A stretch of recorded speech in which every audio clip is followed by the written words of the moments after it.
Hello guys, maaga kaming gumising ngayon kasi pupuntahan namin yung isang kuweba dun sa Antipolo. Tara, samahan nyo kami.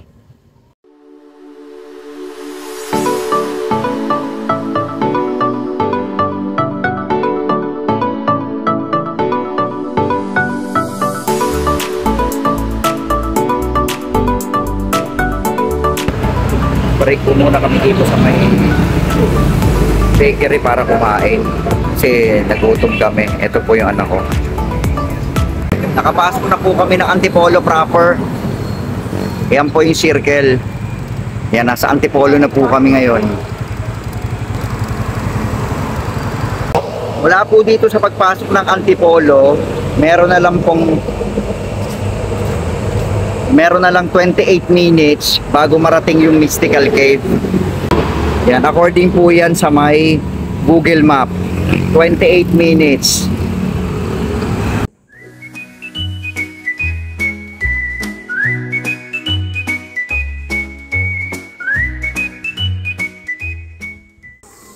Ay, yan, konti na lang pong akyat. Dito naman po yung steps niya, tatagilid na. Kaya kung pupunta po kayo dito, kailangan nyo mag-iingat.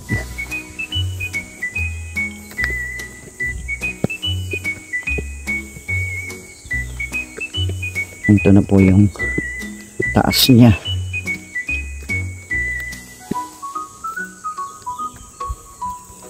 Parang walang tao.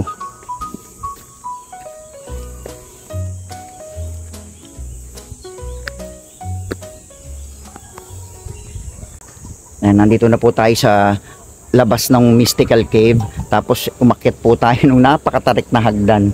Yan po, papakita ko ulit yung inakyat natin. Yun, dun po sa may parte na yun, napakatarik po nun. Tapos yung steps niya ay hindi po pantay-pantay. Kaya pag pupunta kayo dito, lalo na't may edad kayo, medyo mag-ingat po kayo. Tapos sabi nun, tinawagan ko po kasi walang tao dito. Yan, wala pong tao dito ngayon. Wala yung pinagbabayaran at saka wala yung tour guide. May tour guide po kasi yan sa loob. Hindi ka basta-basta pwedeng pumasok. Hindi pa tayo basta-basta pwedeng pumasok dun sa may Mystical Cave. Ayan po.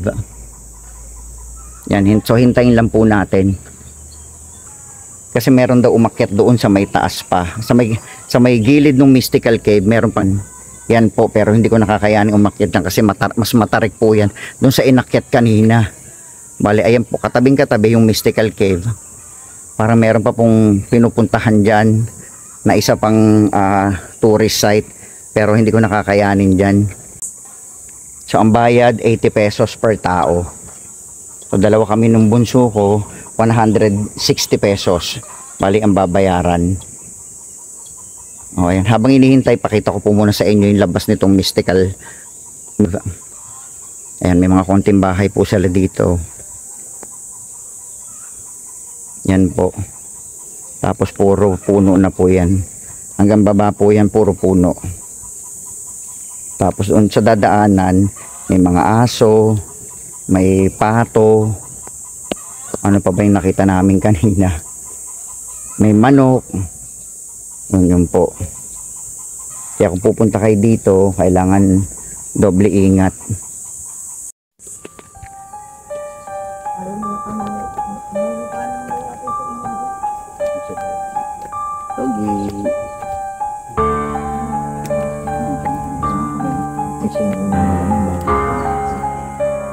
Parang malamig sa loob, ano? Bungad lang po yan. Bungad lang ba? Malamig eh. Isimoy ng hangin na malamig. Ano po kaya dyan yung kilyo? Dito nanggagaling malakas na hangin. Pero pagdating sa loob, kakaiba yung lamig niyan sa loob. Ito. Catholic po kayo? Kami Catholic. Apo. Kayo po. Kami Catholic. Bali po na-discover po ang Mystical Cave since 1970, na-develop 1980, nabuksan para pasyalan 1985. Tinawag po itong Mystical Cave dahil madaming gumaling, tsaka po natupad po yung wish nila. Ito yung stalactite, tinawag na stalactite ceiling. stalagmite, ground. Bali, thousand or millions ago, nagdidikit yung stalactite, tsaka stalagmite, nagiging column. Ito yung first image, yung Pieta. Ito yung pinaka-shape ng mukha ni Mary. Ito yung mata, ilong, bibig, likod. Ito yung tuhod niya, yung binte.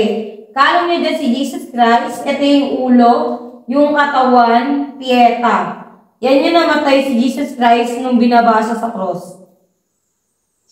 Lahat ng image na makikita niyo po, lahat po yan ay gawa sa tubig na naging bato.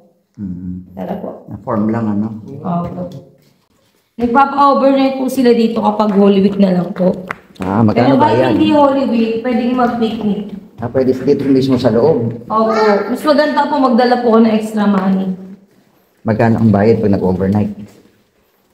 Sa pagkakaalam ko dati, ano yata nasa 200 siguro. Per tao. Opo. Pero depende pa rin po. Dati po yun Pero alam ko po kasi, depende kapag Holy Week po kasi. Tara po. Kapag Holy Week kasi, nakapag-entrance na sila, not sure. Nag-overnight na sila. Pero ito po, binasagan itong mystical cave, gaya na sabi ko kanina, yung mga natutupad yung wish nila, pagka nag-wish kayo na tungkol sa kalusugan, gumagaling sila. Yung mga hiling natutupad. Gaya rin po nito. Ito yung wishing well. Kapag gusto nyo mag-wish, tatayo lang po kayo dito. Pagka-wish nyo, saka kayo maghulog ng coins. Wishing well. Ito yung holy face of Jesus. Ito yung koronang tinik. Ito yung buhok, mata, ilong, bibig. Ito yung pinaka-shape na mukha. Holy face of Jesus. Tara po, dito po tayo. Bale, may ibon dito sa loob. Opo.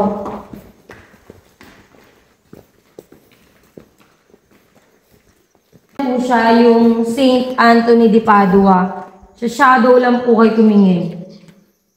Ito po yung mga ibon. May inakayo po, inakayo. Ayun o, yung nag-iingay. Ito, malaki na yung dati. Nangingin, malaki na. Ito po yung siya. Yan.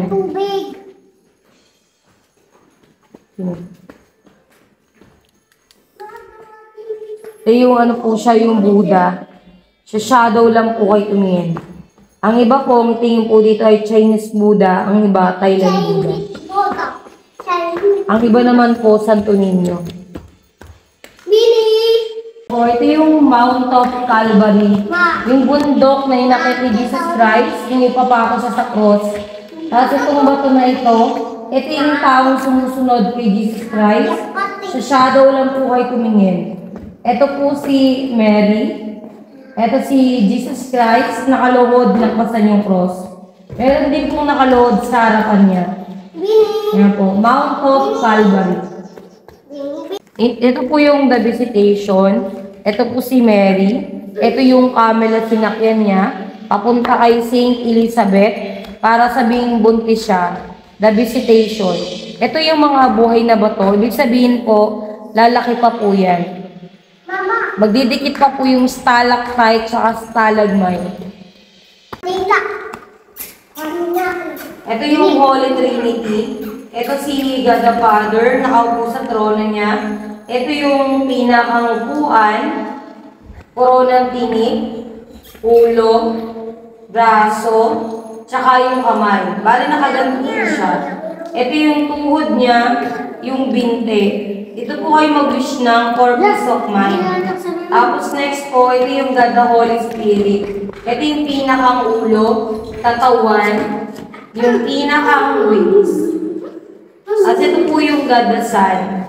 Bale po, nakasandal po siya sa dingding. Ito yung pinaka-shape ng mukha. Ito yung mata, umiiyak.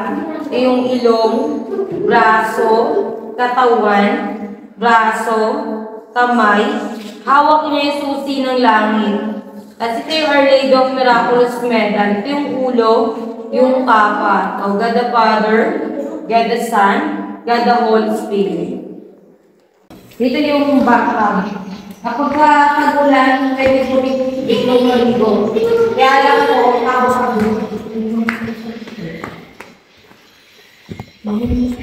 yan yung bata po. Ito po yung papunta sa 7th floor underground. Ito yung ano niya, yung sinisingal ng boss namin na 150 each. Yan. Ito yung ano siya, yung giant candle. Ito yung katawan niya, yung pinakang apoy. Sa loob ng apoy, may dalawang candle, pero bato lang po yan. Tapos ito yung ano po, Nuestra Señora de la Paz. Ito yung pinakang ulo. Ito yung buhok, yung kapa, tsaka yung paa. Bale naka-side view.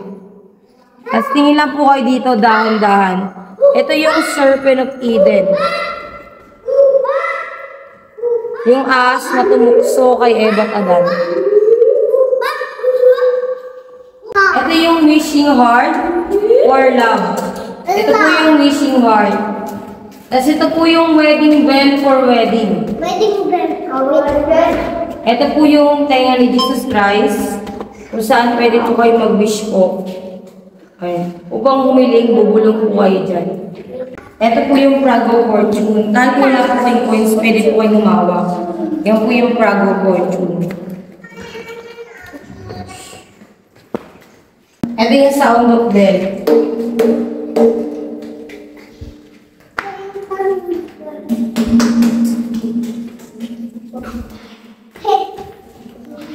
Dito na po yung pinakang dulo. Tara po, dito na po tayo.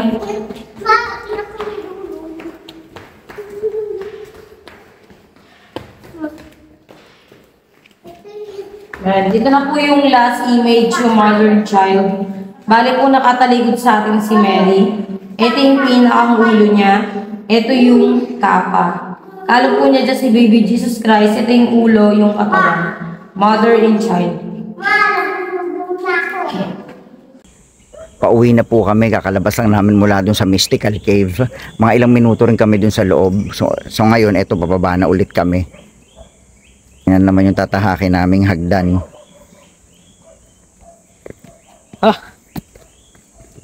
Sabi. Pababa naman ngayon. Hindi talaga pantay yung mga bato-bato niyang aapakan mo. Kaya dapat mag-iingat. Ang maganda ngayon, hindi siya basa.